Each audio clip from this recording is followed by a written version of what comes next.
नमस्कार दोस्तों, अभिवादन स्वीकार करिए अपने बेटे, छोटे भाई व शुभचिंतक का। दोस्तों, मैं संजय सिंह राणा आप सभी का अपने इस लाइव प्रोग्राम में हार्दिक स्वागत और अभिनंदन करता हूं। दोस्तों, आपको बड़े ही गर्व के साथ बताना चाहूँगा और साथ ही साथ आप सभी का तहे दिल से धन्यवाद भी अदा करना चाहूँगा कि आपके द्वारा जो अप्रत्यक्ष रूप से हमारा सहयोग किया जा रहा है, उससे हमारी भारतीय सर्वधर्म पार्टी की विचारधारा को गति मिल रही है और अन्य राजनीतिक पार्टियां भी हमारी विचारधारा को अब फॉलो करने लगी हैं। हमारा कहने का तात्पर्य है, जैसा कि आप जान रहे हैं, आपका यह छोटा भाई संजय सिंह राणा पिछले 12 वर्षों से 12 वर्ष जून में पूरे हो चुके हैं, 13वें वर्ष में हम कदम रख चुके हैं। 12 वर्ष से मुफ्त शिक्षा, मुफ्त चिकित्सा, मुफ्त न्याय और रोजगार गारंटी की बात करता है और इसके लिए संघर्षरत है कि हमारे देश के सभी बच्चों को अनिवार्य और मुफ्त शिक्षा मुहैया कराई जा सके, हमारे देश के हर नागरिक को मुफ्त गुणवत्तापरक चिकित्सा उपलब्ध कराई जा सके, हमारे देश के हर पीड़ित को न्याय निःशुल्क उपलब्ध कराया जा सके और हमारे हर युवा को रोजगार गारंटी से जोड़ा जा सके। दोस्तों, आप अपने दिल पर हाथ रख करके सोचिए, क्या पहले कोई भी ऐसी पार्टी थी जो आपको मुफ्त शिक्षा की बात करती हो, मुफ्त चिकित्सा की बात करती हो, मुफ्त न्याय की बात करती हो या रोजगार गारंटी की बात करती हो? कोई एक पार्टी आप बता दीजिए। अटल बिहारी वाजपेयी जी का हमारा सपना था, उनका सपना था कि देश वही तरक्की कर सकता है जहां शिक्षा फ्री हो, चिकित्सा फ्री हो, न्याय फ्री हो, बाकी की कोई भी चीज़ें देशवासियों को फ्री में मत दिया जाए। अन्य चीज़ें अगर उन्हें फ्री में दी जाती हैं तो उन्हें गुलाम बनाने की मानसिकता पे काम किया जा रहा है, उन्हें आलसी बनाया जा रहा है, देश को अंधकार की तरफ ले जाया जा रहा है। लेकिन शिक्षा, चिकित्सा और न्याय को फ्री करके देश के विकास में 4 चांद लगाया जा सकता है। उन्होंने सपना देखा था और उन्हीं के सपनों को साकार करने के लिए आपका ये छोटा भाई संजय सिंह राणा पिछले 12 वर्षों से संघर्ष कर रहा है। दोस्तों, और सबसे गर्व की बात है, मैं पुनः आपसे कहता हूँ, अब से पहले आप अपने दिमाग पर जोर डाल करके सोचिएगा, क्या किसी भी पार्टी ने, चाहे वो कांग्रेस ने, चाहे सपा ने, चाहे बसपा ने, चाहे अन्य क्षेत्रीय राजनीतिक पार्टियों ने या फिर आज की सत्तारूढ़ भाजपा ने मुफ्त शिक्षा, चिकित्सा, न्याय की बात की हो? लेकिन आपके आशीर्वाद, सहयोग और प्रोत्साहन से भारतीय सर्वधर्म पार्टी की विचारधारा अन्य राजनीतिक पार्टियों पर अब हावी हो रही है। उन्हें लगने लगा है कि हाँ, देश के युवाओं को जिस प्रकार भारतीय सर्वधर्म पार्टी मोटिवेट कर रही है, उन्हें जागरूक कर रही है, उन्हें देश के प्रति, उनके कर्तव्यों के प्रति जागरूक कर रही है, देश के प्रति कर्तव्यों को पालन करने के लिए उन्हें प्रोत्साहित कर रही है, तो आज के ऐसे इस विश्व के सबसे बड़े युवा देश में देश के युवाओं को छला नहीं जा सकता है। अब उन्हें शिक्षा फ्री दिया जा सकता है।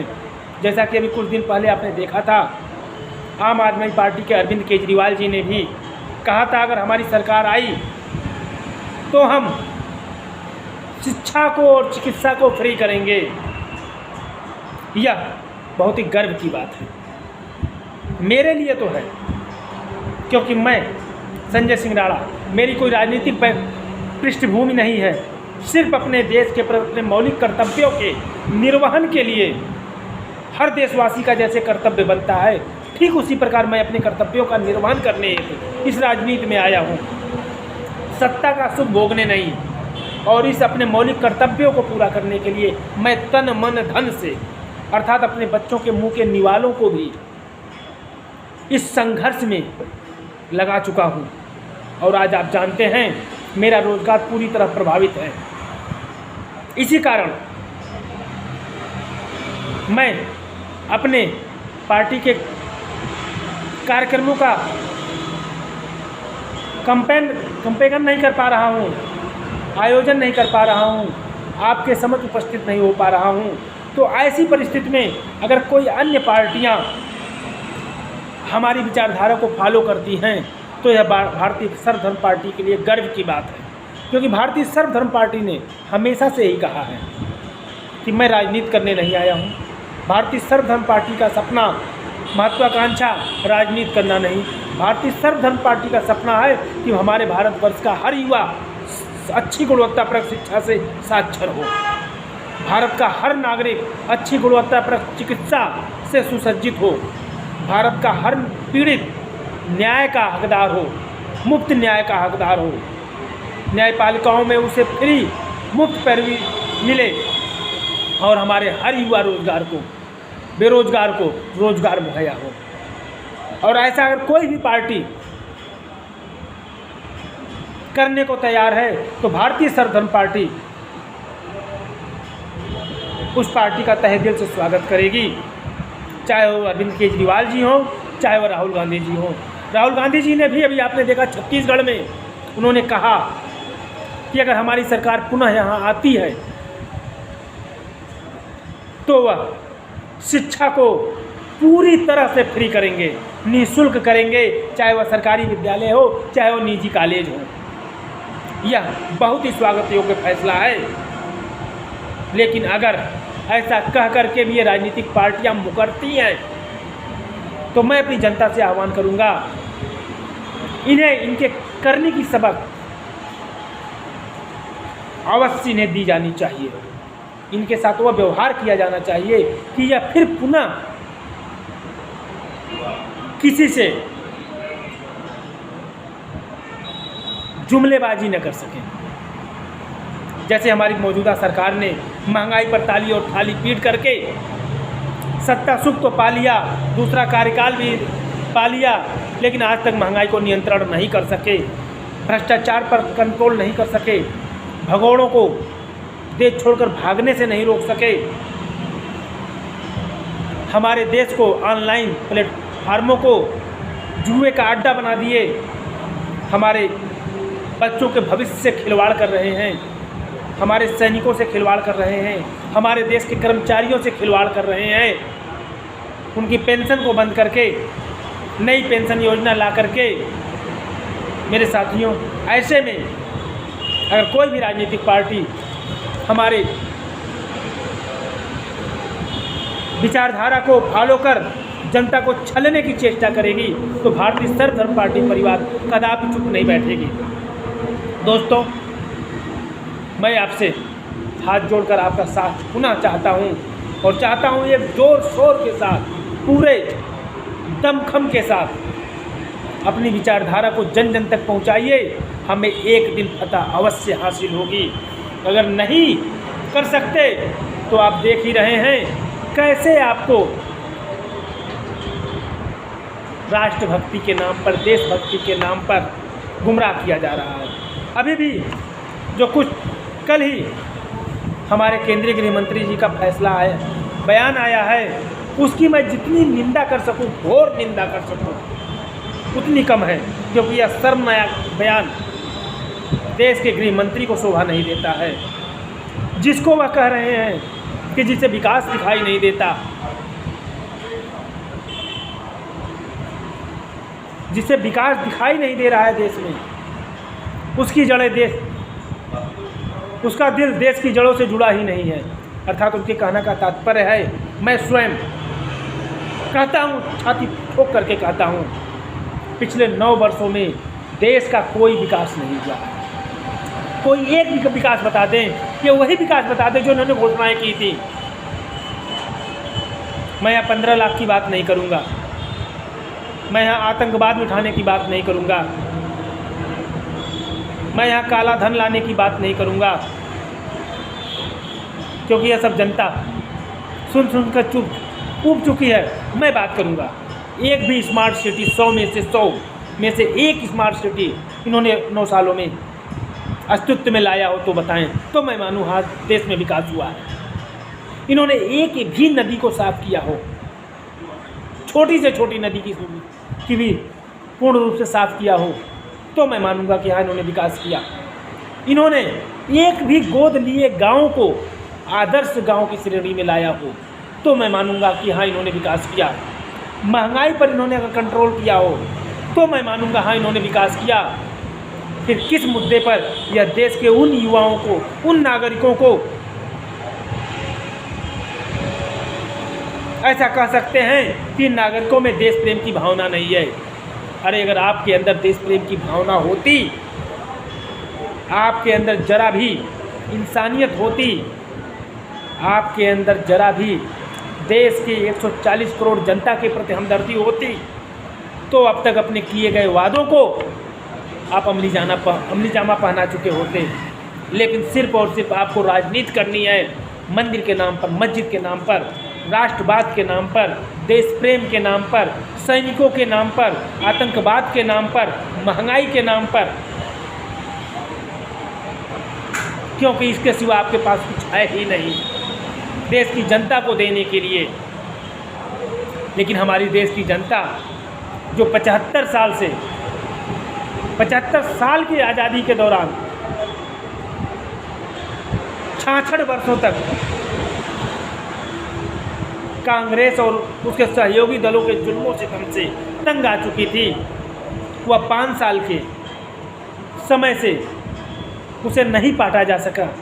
इसीलिए उसने आपको दूसरा कार्यकाल दिया, क्योंकि और उसके पास कोई ऑप्शन नहीं था, चारा नहीं था। लेकिन अब 9 साल नहीं, 9.5 साल नहीं, 10 साल पूरे होने जा रहे हैं। दूसरे कार्यकाल में भी आपने कांग्रेस को भी पीछे छोड़ दिया। लेकिन अब आपको, हमारी देश की जनता आपको और बर्दाश्त करने की मूड में नहीं है। इतनी बार संजय सिंह राणा की आप गांठ बांध लीजिए। आपने जिस प्रकार संजय सिंह राणा मुझ गरीब को इलेक्शन पिटीशन 3/2014 में अपने पावर का प्रयोग करके अपने सांसद, मौजूदा रक्षा मंत्री, उस समय के तत्कालीन गृह मंत्री, लखनऊ से सांसद की सांसदी को बरकरार रखा, वह गैरकानूनी कृत्य देश भूलेगा नहीं, तानाशाही भूलेगा नहीं कि कैसे गरीब को न्याय नहीं दिया आपने। जो इलेक्शन पिटीशन 3/2014 17 दिसंबर 2015 तक मेरे फेवर में था, अर्थात राजनाथ सिंह की सांसदी को कैंसिल करने के और अग्रसर था की तरफ ले जा रहा था। 2 जून 1975 का वाक़या दोहराया जाने वाला था। जयप्रकाश राजनारायण जी और इंदिरा गांधी का वही वाक़या पुनः 17 दिसंबर 2015 को दोहराया जाना था। किस प्रकार आपने कानून का गला घोट करके उस इलेक्शन पिटीशन को 22 जनवरी 2016 को किस प्रकार आपने खारिज करा दिया, अपने पद का दुरुपयोग करके, और सुप्रीम कोर्ट तक नहीं जाने दिया।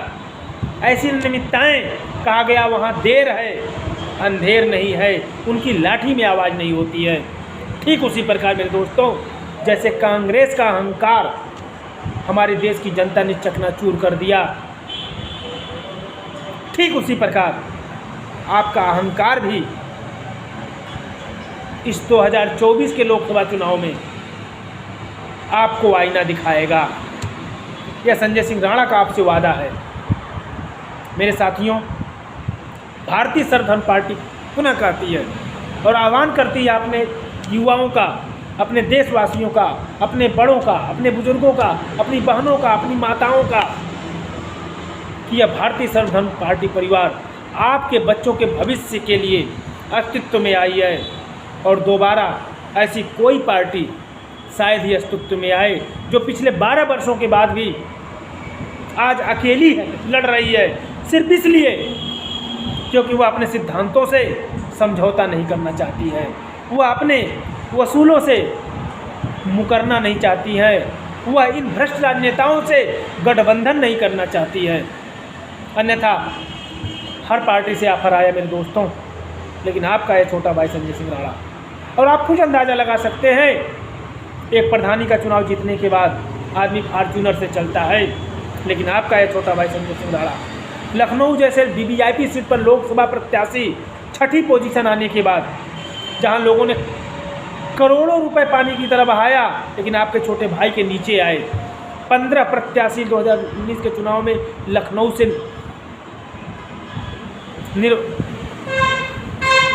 फाइनल हुए थे, चुनाव लड़े थे, जिसमें से 5 तो बड़ी बड़ी पार्टियां थीं और छठा आपका छोटा भाई संजय सिंह राणा था। और नीचे 8 पार्टियां, क्षेत्रीय पार्टियां और निर्दलीय थे, जिन्होंने भी प्रचार प्रसार में कोई कोर कसर नहीं छोड़ी, लेकिन आपके छोटे भाई से कम के नीचे रही आपका ये छोटा भाई। अन्य 5 राजनीतिक पार्टियों के बाद छठी राजनीतिक पार्टी इंडिपेंडेंट के रूप में छठा स्थान कायम किया, मात्र 47,786 रुपये खर्च करके, जिसमें से 25,000 रुपये की सिर्फ जमानत राशि, अर्थात 21,000 रुपये में 22,000 रुपये मान के चलिए पूरा। मैं आपका ये छोटा भाई संजय सिंह राणा आपके प्यार और आशीर्वाद से छठी पोजीशन लाया, और 2017 के उत्तर विधानसभा चुनाव में आपका ये छोटा भाई संजय सिंह राणा सिर्फ 88,000 रुपये खर्च करके चौथी पोजीशन हासिल की। पहले नंबर पे नीरज वोरा जी जीते भाजपा के, दूसरे नंबर पे अभिषेक मिश्रा जी सपा के, तीसरे नंबर पर बसपा के अजय कुमार श्रीवास्तव अज्जू भाई, चौथे नंबर पर आपका यह छोटा भाई संजय सिंह राणा। यह सब आपके प्यार और आशीर्वाद का नतीजा था मेरे दोस्तों। तो इसी प्रकार मैं आपका आह्वान करता हूं, अगर आपको यह लगता है कि चुनाव पैसे के दम पर जीता जा सकता है, तो ऐसी मिथ्या को मैं आपके दिमाग से निकालने के लिए आपको आह्वान करता हूं कि आप आइए और चंद खर्च में आपका यह छोटा भाई संजय सिंह राणा आपको राजनीति में आपके कदम को जमाने के लिए आपका आह्वान कर रहा है कि आप आइए, राजनीतिक बागडोर को अपने हाथ में लीजिए और अपने बच्चों के भविष्य को उज्जवल बनाइए। उन्हें मुफ्त शिक्षा, मुफ्त चिकित्सा, मुफ्त न्याय व रोजगार गारंटी उपलब्ध कराइए मेरे दोस्तों। तो आइए हम सब मिलकर प्रण लें कि इस 2024 के लोकसभा चुनाव में भारतीय सर्वधर्म पार्टी का दामन थाम करके मात्र 1 से 2 लाख रुपए खर्च करके अपने क्षेत्र के विकास को सुनिश्चित करेंगे और एक नया इतिहास लिखेंगे। भारतवर्ष की एक नई इबादत का रास्ता प्रशस्त करेंगे, जहां राजनीति को पुनः समाज सेवा की भावना से जोड़ा जा सके। व्यापार की भावना को, जो राजनीति व्यापार की भावना लोगों के दिमाग में बन चुकी है, उसे निकाल फेंक कर एक समाज सेवा, राजनीति समाज सेवा है, ऐसी भावना पुनः लोगों के दिलो दिमाग में बिठाने के लिए आपका राजनीति में आना अनिवार्य है मेरे दोस्तों। और भारतीय सर्वधर्म पार्टी परिवार आप सभी का आह्वान करती है। जय हिंद, जय भारत।